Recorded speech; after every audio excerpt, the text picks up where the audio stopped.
Hello guys, तो आज की वीडियो में हम करने वाले हैं सीपीसी 1908, जहां हम सीपीसी कवर करेंगे अलग अलग पार्ट्स में। तो सबसे पहले हम करेंगे ज्यूरिस्प्रूडेंस, जिसमें हम पढ़ेंगे सीपीसी के स्ट्रक्चर के बारे में and procedural law and substantive law के बारे में। So let's starts with CPC. तो सीपीसी एक प्रोसीजरल लॉ है।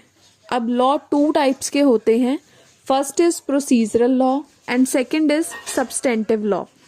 प्रोसीजरल लॉ हमें बताता है कि राइट्स एंड लायबिलिटीज को कैसे एनफोर्स किया जाएगा, एंड सब्सटेंटिव लॉ हमें बताता है that what are rights and liabilities of individuals.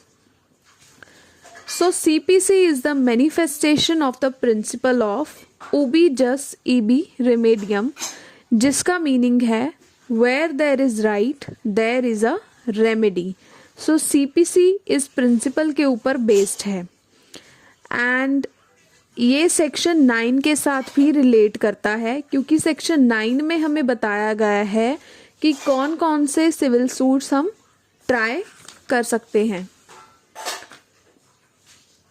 So CPC based on the principle of natural justice odi altrum partem, जिसका मीनिंग है hear both sides so that procedure is fair। तो अब हम देखते हैं कि CPC का स्ट्रक्चर किस तरह का है। Code of civil procedure. अब यहाँ कोड का मीनिंग है एक्ट, संहिता या लॉ। सिविल जो वर्ड है वो सेक्शन 9 ऑफ सीपीसी 1908 इस एक्ट के तहत हमें बताया गया है meaning of civil. So code, सबसे पहले हम समझते हैं that what is code. Code का मीनिंग है असेंबलेज ऑफ रूल्स एंड उसके बाद एक्ट कोई भी एक्ट हो सकता है, जैसे एक्ट ऑफ लेजिस्लेचर, जिसे लेजिस्लेचर ने बनाया हो। सो सेक्शन 2 क्लॉज 1 बताता है code includes rules and rules defined by section 2 clause 18 first schedule and under section 122 and section 125 made by high court. That कौन से रूल्स इसमें बताए गए हैं, ऐसे रूल्स जो सेक्शन 122 में दिए गए हैं या सेक्शन 125 में दिए गए हैं, जिन्हें हाई कोर्ट ने बनाया है। सो जो सीपीसी का स्ट्रक्चर हमने अभी पढ़ा है वो किन किन से इंक्लूडेड है। सबसे पहले तो उसमें सेक्शंस हैं एंड कुछ रूल्स हैं।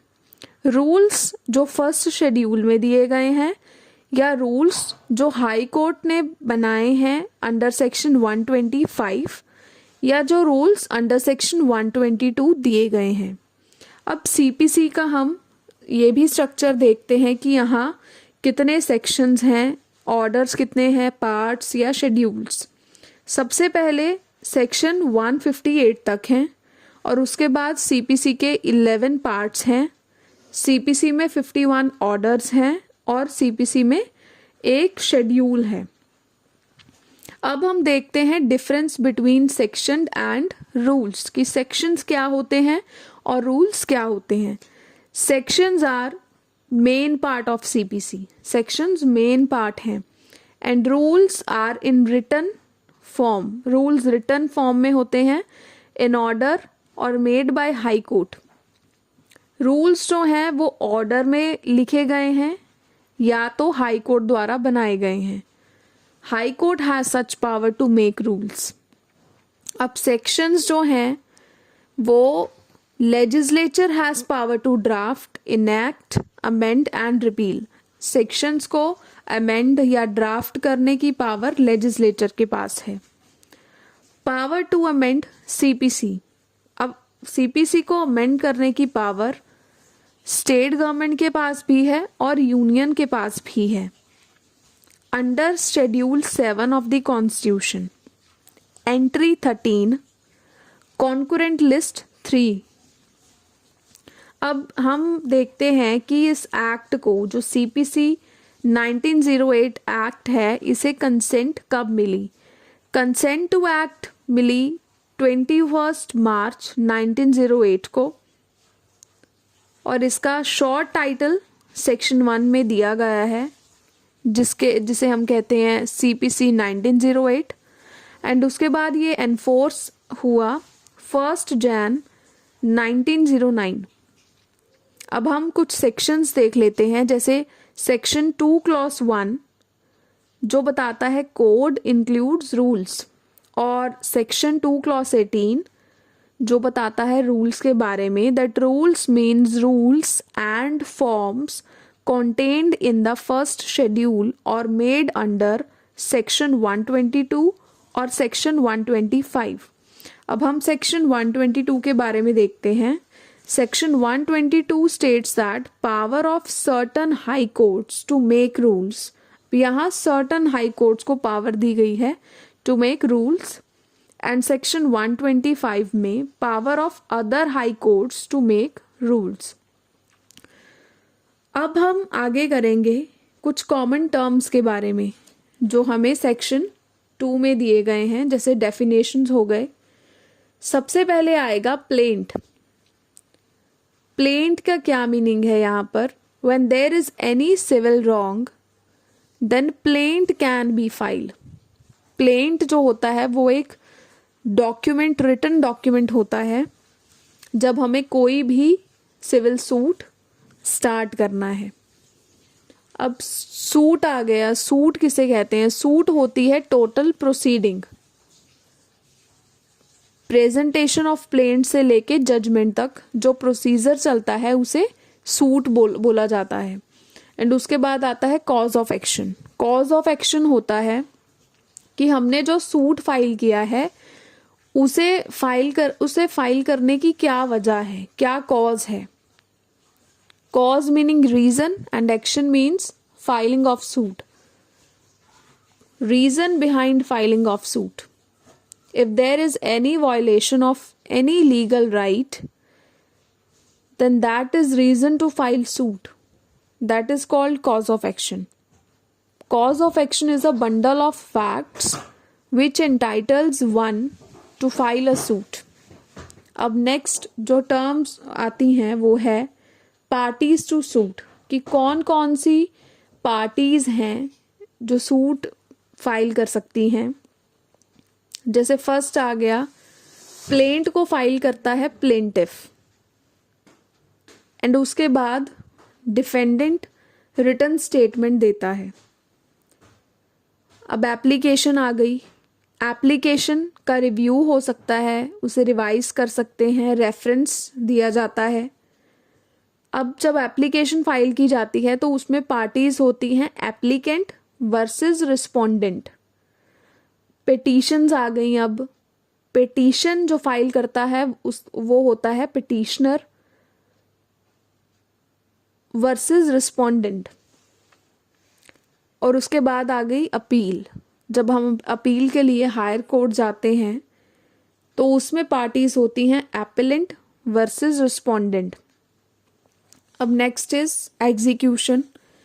एग्जीक्यूशन में पार्टीज होती हैं जजमेंट होल्डर और decree holder versus judgment debtor.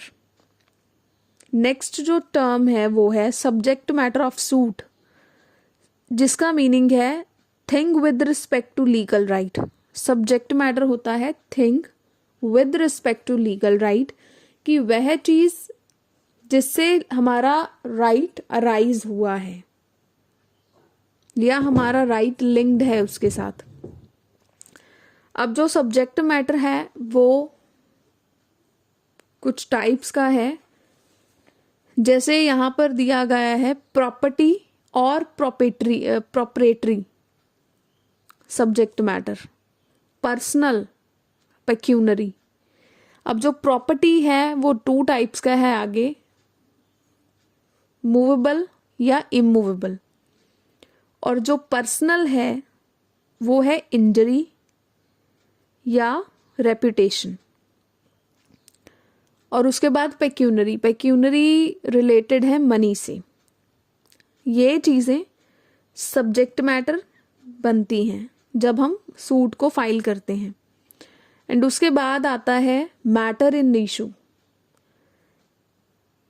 This is basis of legal right, ये बेस होता है लीगल राइट का।